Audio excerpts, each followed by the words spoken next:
দেশে বিদ্যুৎ সরবরাহ ব্যবস্থা নিয়ে দীর্ঘদিনের দুর্ভোগ এখন অনেকটাই কমে এসেছে।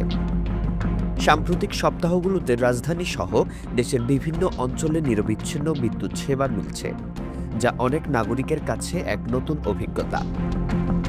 রমজান মাস শেষ হলেও অনেকেই বলছেন এবারের গরমকাল কিংবা ঈদের সময় বিদ্যুৎ বিভ্রাট প্রায় চোখেই পড়েনি। আর এই পরিবর্তনের পেছনে রয়েছে সরকারের বিদ্যুৎ ব্যবস্থাপনায় দৃঢ় পদক্ষেপ। বিশেষজ্ঞরা বলছেন বিদ্যুৎ উৎপাদন বাড়ানো ছাড়াও শুধুমাত্র সুশৃঙ্খল তদারকি ও দুর্নীতি নিয়ন্ত্রণের মাধ্যমে এই উন্নতি সম্ভব হয়েছে। ডক্টর ইউনূস নেতৃত্বাধীন প্রশাসন কুইক রেন্টাল বিদ্যুৎ প্রকল্পগুলোকে কঠোরভাবে তদারকি করছে। পূর্ববর্তী সরকারের সময় এই কুইক রেন্টালগুলোর আড়ালে বড় ধরনের অনিয়ম চলছিল। অনেক প্রকল্প বাস্তবে বিদ্যুৎ সরবরাহ না করেও সরকারের কাছ থেকে জ্বালানির টাকা তুলছিল। তবে বর্তমানে বিদ্যুৎ সরবরাহের সঠিক হিসাব এবং কার্যকারিতা যাচাই করে তবেই অর্থ প্রদান করা হচ্ছে।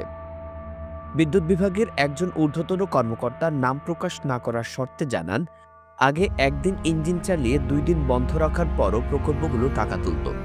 এখন তা কঠোরভাবে বন্ধ করা হয়েছে। বিদ্যুৎ সরবরাহের উপর নির্ভর করেই অর্থ বরাদ্দ হয়।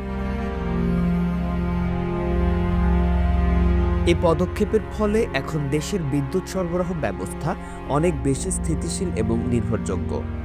শুধু শহরেই নয়, গ্রামাঞ্চলেও এই পরিবর্তনের প্রভাব পড়ছে। যেখানে আগে ঘন্টার পর ঘন্টা বিদ্যুৎ থাকত না, এখন সেখানে দিনরাত বিদ্যুৎ মিলছে। বিশ্লেষকদের মতে এই ধরনের গুছানো ব্যবস্থাপনা অব্যাহত থাকলে বিদ্যুৎ খাতে স্বয়ংসম্পূর্ণতা অর্জন করা অসম্ভব নয়।